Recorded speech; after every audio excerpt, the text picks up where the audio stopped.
Beacon Press Audio presents The White Peril, a family memoir by Omo Moses. This audiobook is narrated by Kevin R. Free. Published by Beacon Press Audio, 2025. Author's Note: I wrote this book because I had to.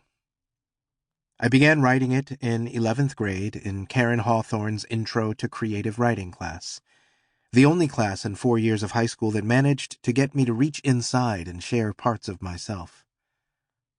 The intimacy of that introspection, which had been reserved for prodigious love letters, now found its way into the poems and short stories I shared with my classmates, into the free writing exercises that began most classes, that in a stream of consciousness inevitably returned me to Tanzania, East Africa, where I was born. I wrote this book in college, when I took all the creative writing classes I could take, some of them more than once. I wrote more poems and short stories and kept returning to distant memories of Africa and not-so-distant memories of growing up in America.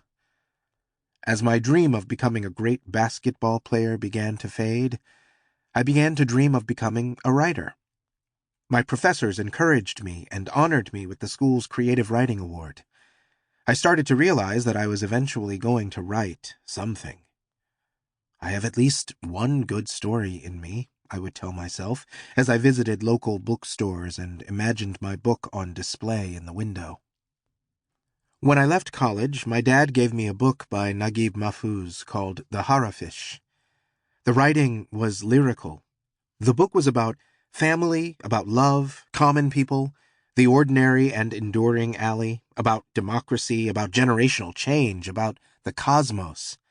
I cherished it, and would share it with as many people as I could, as if it was a way to know me, as my dad had shared it with me so I could better know him.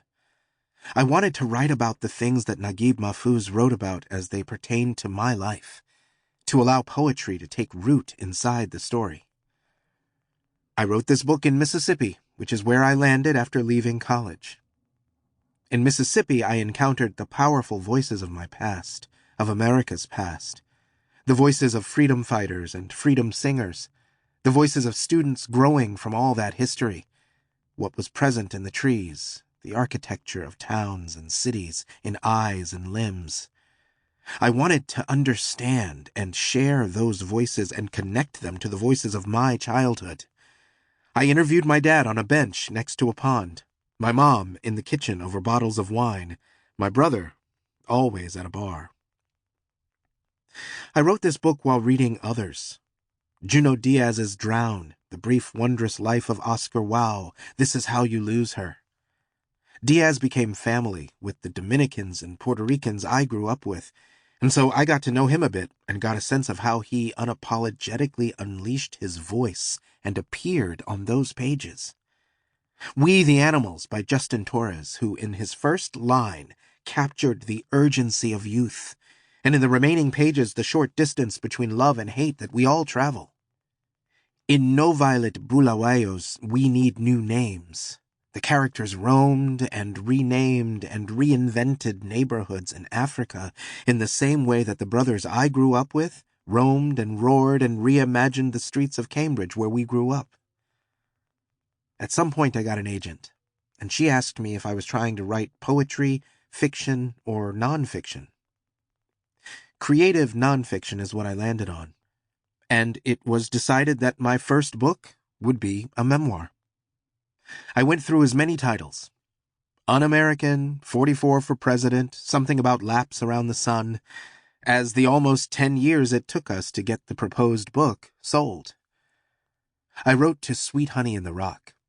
I wrote to Bernice Johnson Reagan. I wrote to Curtis Mayfield. I wrote to Tupac. I wrote to Esperanza. I wrote to the Hot 8 Brass Band. I wrote to Keith Jarrett. I wrote to Abdullah Ibrahim. I wrote to Biggie Smalls. I wrote to Nas. I wrote this for my kids so they would know their dada. I wrote this for my dad, Robert Paris Moses, knowing he would never read it, but that his kids would, and his grandkids, and his great-grandkids, and so on, so that they would always have a place to go to to remember who he was, who we are, to hear his voice, to get a sense of where his voice came from, and how what he had to say relates to these perilous moments we find ourselves in. William Henry Moses' obituary. William Henry Moses was my father's grandfather. This was found among his papers after he died in 1940. It is February 22nd, 1935. The country is celebrating the birth of George Washington, and I am preparing my obituary. The doctors say I cannot live long. I am flat on my back, cannot move an inch to the right nor the left, but fighting back at death to the bitter end, though I know he will win in the end. I have never prepared for death. I've been too busy preparing to live the life that might be given me on earth. Were I able, and my friends were willing, I would celebrate my funeral with a happy feast for my friends. But since I have saved but a little for a funeral, I write these words to cheer those who may not have realized the fullness of life. They tell me that I was born December 31st, 1872. I am uncertain about my earthly parents, but I am reasonably certain of my ultimate Creator who is without beginning of years. As I look back on these 62 years, I rejoice, like a strong man, having run a race and won.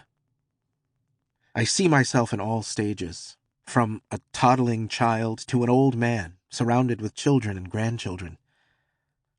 I think I remember when I first walked, and when I recognized my mother, wearing a red striped dress. I lived with my grandmother 5 miles away. They carried me to my mother before I was 6, and I left the next afternoon and returned to my grandmother and told her that I had been to Farmville and rode in the cowcatcher and enjoyed my exaggerated story of adventure.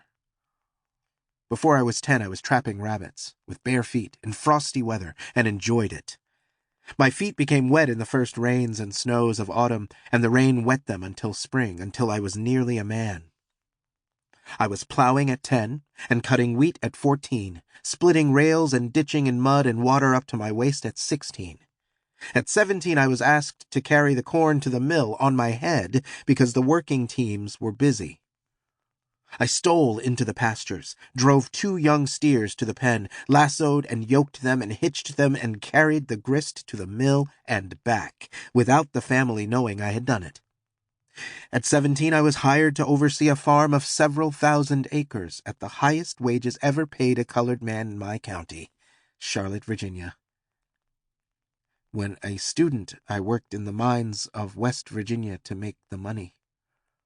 The first day my hands became a blister from my wrists to the tips of my fingers, which bursted and dripped blood.